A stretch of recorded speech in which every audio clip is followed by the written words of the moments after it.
Are you feeling burned out? Not because of physical work, but because you have a mind that never wants to stop. You are stuck in an endless loop of racing thoughts. In psychology, we call this overthinking. But let's look at the truth. Overthinking is not just thinking too much. It is when analysis goes beyond what is needed and your own thinking turns around and attacks you. It wears down your spirit, drains your energy, and takes away your control over your own mind.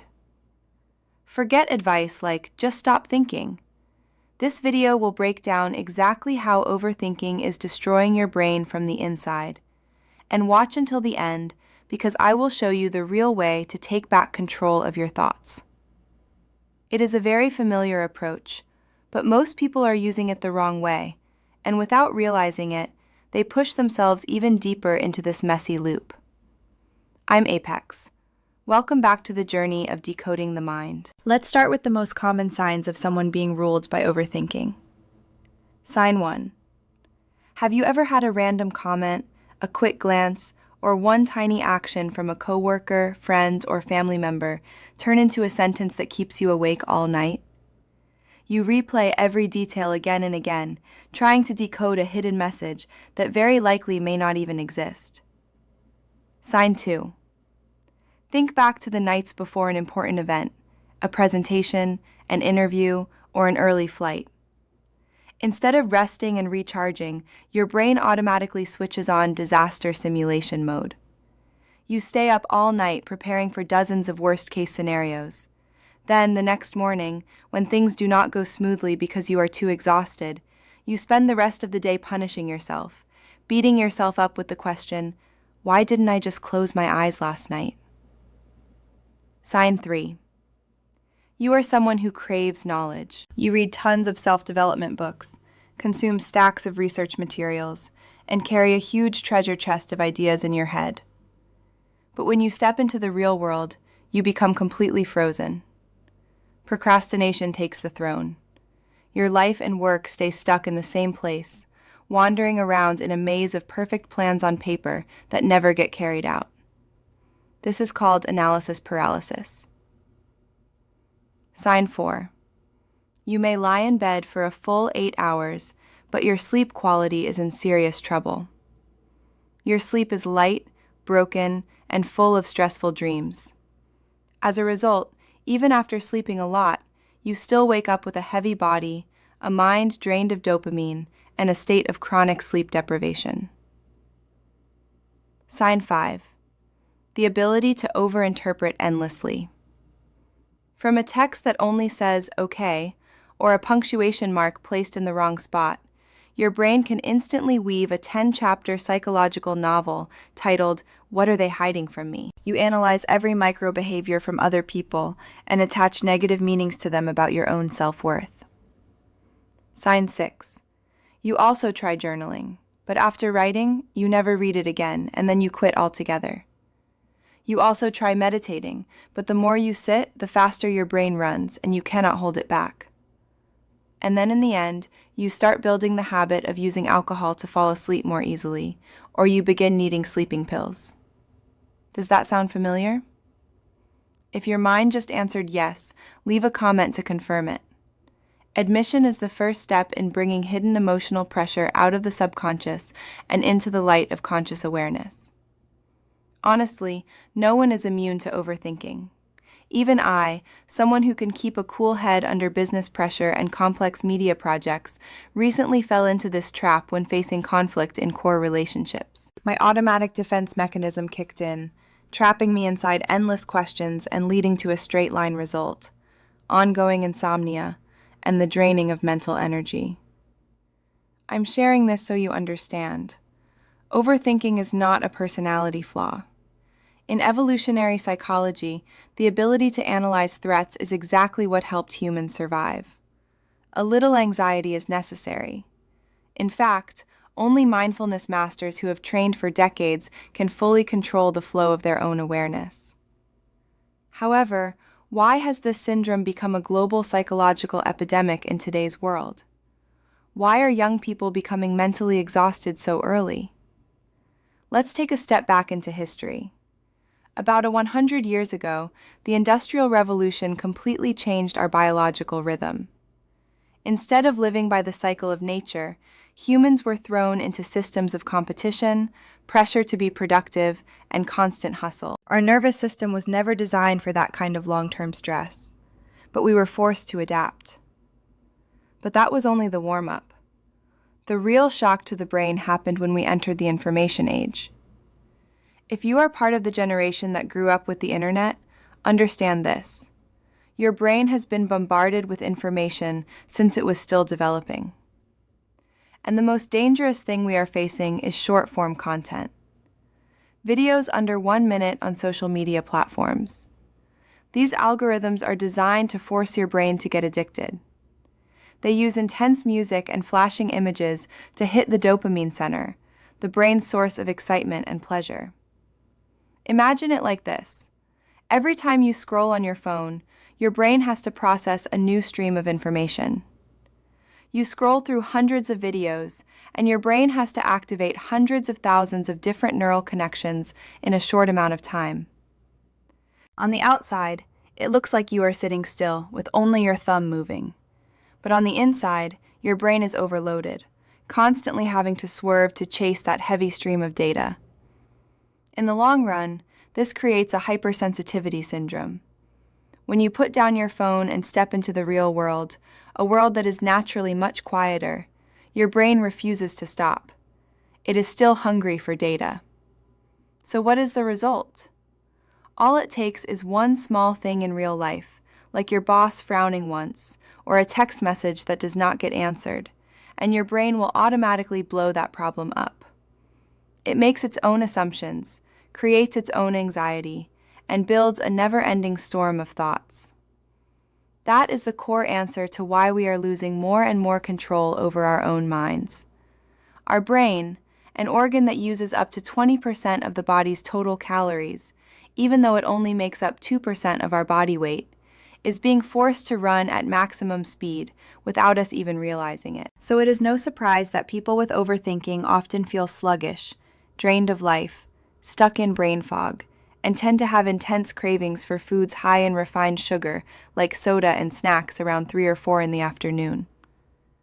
That is the cry for help from a nervous system that is running out of energy. But the physical cost is only the tip of the iceberg. The most dangerous damage happens in the mind. Let's make one thing clear. Logical thinking and critical thinking are some of the greatest gifts of evolution. But overthinking takes our ability to think and points it toward things we usually cannot control or influence. The 3 most common ones are: first, regret over things that already happened. Second, anxiety and fear about things that have not happened yet. Third, worrying and obsessing over other people's thoughts and behavior. Because of that, overthinking can leave serious damage to mental health in the long run. And over time, it only gets heavier. Because the brain keeps trying to solve these problems with no answers, that feeling of being stuck slowly turns into deep psychological wounds. If this continues for many years, it can build up into serious disorders such as generalized anxiety disorder, also known as GAD, chronic stress, depression, bipolar disorder, and it can even become a foundation for cracks in a person's perception of reality. This is not fear-mongering. It is the direct result of forcing a biological organ to function the wrong way for a long period of time. That is exactly why, after noticing this erosion of our thinking ability, great minds like Elon Musk have publicly said that fast content platforms are slowly destroying people's ability to focus, and even human civilization itself. But we cannot keep blaming the algorithm forever. If the root cause is that the brain is overloaded by a non-stop stream of information, then the key to escaping it is to set up a filter for your own mind. This is where we need thinking tools to guide our thoughts and take back control. In reality, there are many methods for training awareness and emotional stability. However, I will share with you the 2 most practical and easiest tools to support you right now when racing thoughts are wearing you out. Tool 1. Cognitive externalization, or simply writing your thoughts down on paper. I know when you hear this, you might be skeptical. I already tried journaling. After writing, I felt even more confused, and it did not solve anything. That is completely true. Most people fail because they use the page like an emotional trash can, dumping all their anger and anxiety into it, then closing the notebook. That is not therapy. That is just moving stress from the brain onto the page. The way someone who masters their mind does it is write to restructure, also called cognitive restructuring. The process has only 3 steps. Step 1. Write. Take a small notebook and briefly describe the problem that is bothering you. Do not write too much, just a few lines is enough. Step 2. Pause. This is the most important step. Take a deep breath and read back what you just wrote with your own eyes. Why? The moment you see the problem on paper, your brain will externalize it. It is no longer an invisible ghost inside your head. It becomes a physical object. At this point, the prefrontal cortex, which is the center of logical thinking, will be activated to help regulate the amygdala, the center of emotion. Step 3. Filter. After you can clearly see the problem, apply a filter with 2 questions. Question 1. Is this really within my control? And question 2. If yes, what is the smallest action I can take right now? Let's go back to my recent personal example about family, so it is easier for you to picture. Suppose I write in my notebook, the relationship between 2 of my loved ones is breaking down. What should I do to fix it? I ask myself, can I control their will? The answer is no. Their connection is their responsibility, not mine. The result? I cross out that thought, which means I let go. Instead, I ask, so what can I do? I write in my calendar, take the family on a weekend picnic. That is a specific action. The moment you lock in one action, the mental dead end disappears. See that? This is how I filter my thoughts, clearly separating what needs to be let go from what needs to be faced. I have modeled it for you. Now it is your turn to practice it for yourself. If you need more time, do not be afraid to pause the video. Grab a notebook, grab a pen, and do it right now. You will see that once a problem is placed on paper, it is always much smaller than when it is still trapped inside your mind. Real experience is the best proof that it works. Tool 2. Mindful Pattern Interrupt. If the first tool helps you clean up the mess in your head, the second tool will help you stop the thought storm right when it first starts to form. In modern psychotherapy, we call this technique a pattern interrupt, or in simple words, breaking the thought loop. Your brain is like a piece of software with a bug, running the same endless loop again and again. You cannot escape that loop by thinking about it even more. You need an outside trigger to cut off that chain of thoughts. That is when you need mindful anchors. The way to use it is very simple. Set gentle reminder bells on your phone. You can use well-known apps like Headspace, Calm, or Insight Timer. Set them to ring randomly a few times a day or every 60 to 90 minutes. When that bell rings, no matter what you are doing, whether you are writing an important email or standing in the middle of a meeting, immediately use the 5-second rule. 1. Stop. Stop every action. Stop typing, stop talking, and most importantly, stop thinking about what you are doing. 2. Relax. Drop your shoulders. Relax your jaw. You may be surprised to realize that you have been clenching your teeth or tensing your body without even knowing it. Let your body free fall for 1 second. 3. Breathe. Take a deep breath in and slowly breathe out. Have you got the 3 practice steps? Even while you are watching this video, put down the phone in your hand for a moment. Relax your shoulders and experience it right now. Get ready. 3, 2, 1. Did you feel that stillness? With just 5 short seconds like that, you created a gap between you and your stream of thoughts. Why is this method so trusted and widely used? This is not just empty theory. In the United States, many top global companies have brought these short pauses into their work culture to improve performance. Google is well known for its Search Inside Yourself program, a course on emotional intelligence and mindfulness, where employees are encouraged to take short pauses to regain focus after stressful work hours. Salesforce also has quiet spaces and mindful living programs to help employees stay away from burnout. Even companies like Nike and Adobe have created wellness zones where employees only need to spend a few short minutes disconnecting from work and taking a few breaths to reset the brain. They understand this. These pauses are not a waste of time. They are how you maintain your most important tool, your brain. So, for this pause to become more than just a passing moment, when should you use it in the real rhythm of life? Do not wait until you feel overwhelmed before you start pausing. Treat this as a daily mental care habit and do not worry about things like, what if I am driving on the highway or sitting in a meeting?